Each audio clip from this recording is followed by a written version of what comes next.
Do I start? Okay. Good afternoon. Thank you for coming. My name is this all right? Sanjit Bahra, Design Director of Design Plus Light. And I want to talk about our biological response to lighting and artificial lighting. It's a very hot topic at the moment.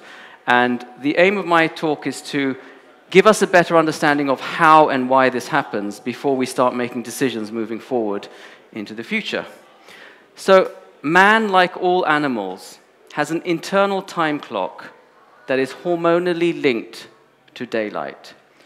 And the hormone of sleep, which is melatonin, is most responsive to the blue end of the visual spectrum.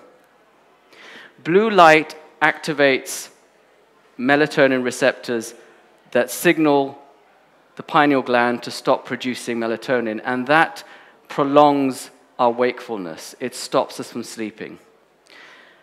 But changes in our time clock are not only due to sleep. People are beginning to think that it also influences all the other clocks that regulate the functions of the organs in our body. That is to say that things that influence our sleep clock, such as blue light exposure, have a far more serious implication to our health than thought before. So before we move forward, I'd like to look at how we interact with daylight. Human beings only perceive a very small proportion of what the sun sends out, and we call it the visible light spectrum. We can only see everything between the ultraviolet and the infrared end of the spectrum. But daylight is a very dynamic human experience.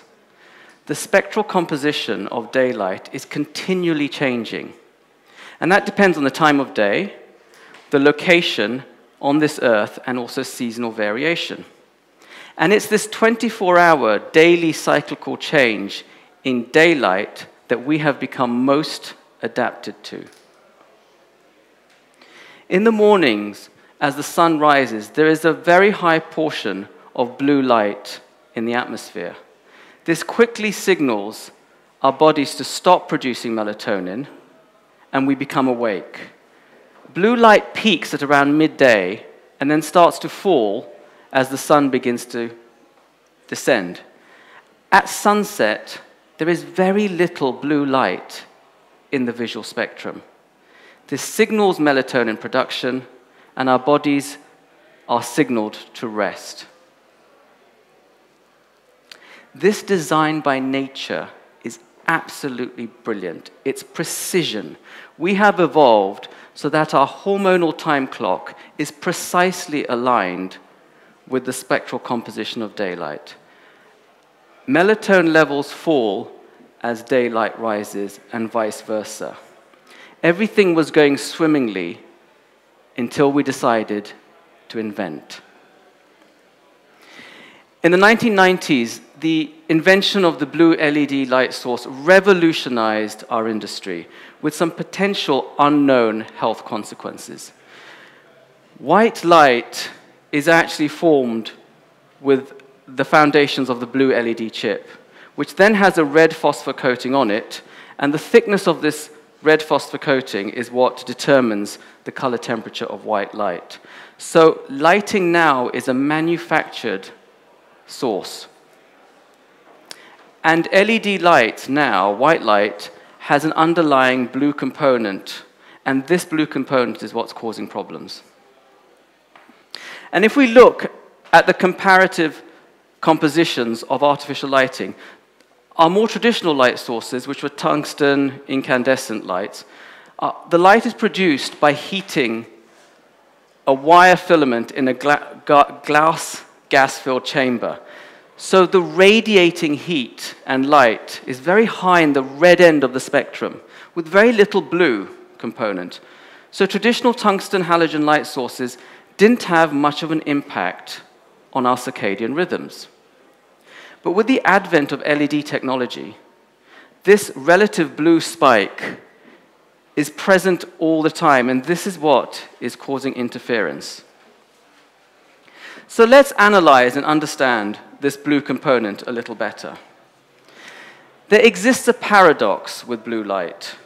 On the one hand, we need it to regulate our circadian rhythms.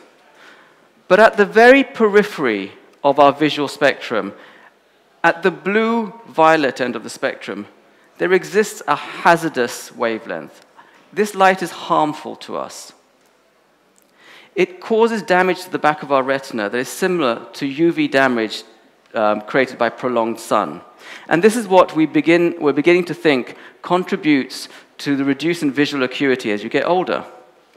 Now, with daylight, this isn't that much of a problem because the preponderance of this spectrum of daylight is there for a very short duration at the beginning of the day.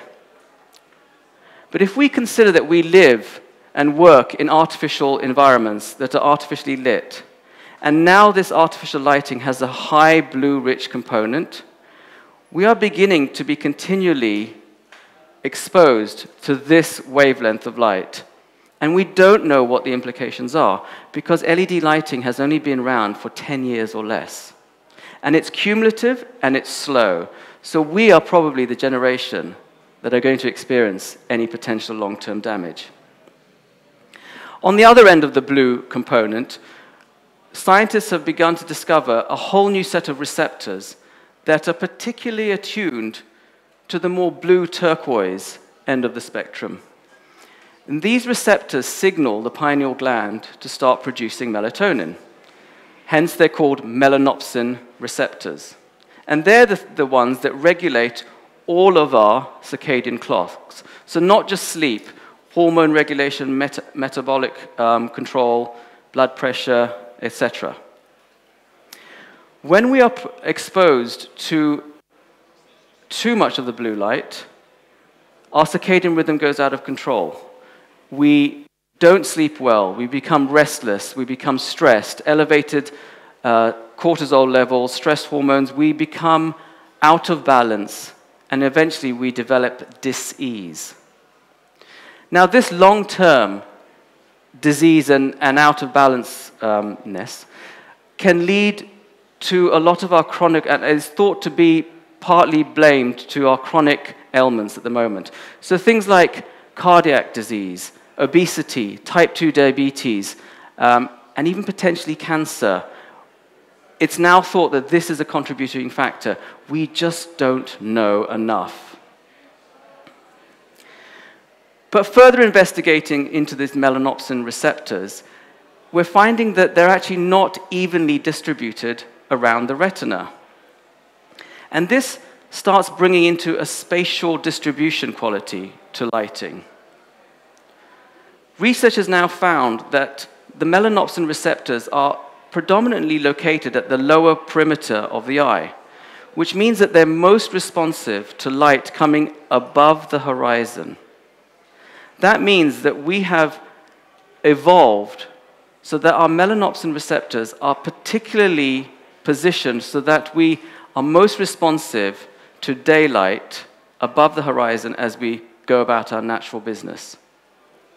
Which means in artificial environments where the majority of our lighting is overhead, our melanopsin receptors are continually being stimulated. So interestingly enough, they're finding that if you get illumination from below the horizon, irrespective of what the composition of the light is, it has a very negligible effect on these melanopsin receptors. And that's a really interesting bit of information. So with all of this, what can we do? How do we put this all together so that we can start building environments that are a little bit healthier for us? How can we begin to make sure that we are in rhythm? Considering that we spend about 80 to 90% of our wakeful moments under artificial lighting, there is an opportunity now to use lighting design to bring us back into sync. Taking a little walk out in nature during lunchtime is not going to fix the problem. We have to now harness LED lighting to enable us to be in a 24-hour sync.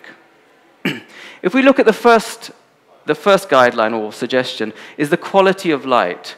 So if we begin to alter the color temperature in spaces that we predominantly spend the most amount of time in when we're awake, which is going to be offices, hospitals, schools, and other sort of health and fitness areas, we realize that if we start having cooler color temperatures during the day, that will activate our melatonin receptors, melanopsin receptors, and keep us awake. But conversely, as we move towards the end of the day, change this to a warmer light source so that we begin to less stimulation to our receptors. There are color tuning and warm dim light sources out at the moment that allow you to change the color temperature of your white light source. But these are quite costly. And color tuning or change the color temperature is not the only solution. And given that offices, hospitals, and schools are often environments with the most budget-conscious lighting installations, color tuning is sometimes not the viable solution. So we start looking at other options. We layer the lighting solutions. We start thinking about where the light is coming from relative to the time of day. We can start looking at static color temperatures. Instead of color tuning, think about color temperatures that are optimized for our biological time of day or night. So during the day, have it cooler, which is what we do anyway, but in the afternoons, switch to a warmer color temperature, which doesn't activate the receptors as much. And presently, we are led to believe that 3,500 K or warmer is sufficient to allow us to get back into sync. Use that with intelligent controls and a more creative location of your lighting, and we can start becoming in balance. So there's a couple of guidelines that we can use. During the day, a rule of thumb that we can say is light up the sky. And this is something we do inherently at the moment, which is have bright light levels, have melanopic rich light, which is a cool, bluer rich light source, and a high vertical lux, so overhead lighting. But this is something that we need to now incorporate in our design of these spaces, and that's during the afternoon, darken the sky and light the fire, which means lower the lux levels. There is a real push to have bright, bright, bright light levels, more and more lumens. Why? Bring the light levels down. Have melanopic depleted light, so warmer light sources with less of the blue spectrum, and bring the light on the horizontal surface. If we get illumination from table lamps and task lights, irrespective of what the composition is, it's not going to activate our receptors as much. We are in a position where we are now, man is now in a position where we have almost daylight levels of illumination continually. We have taken humanity out of the evolutionary borders of solar lighting into a new realm of artificial lighting. We have the opportunity to use creative technology and our understanding of wellness to make better choices, better design decisions, so that we can bring humanity back into a more natural rhythm. Thank you.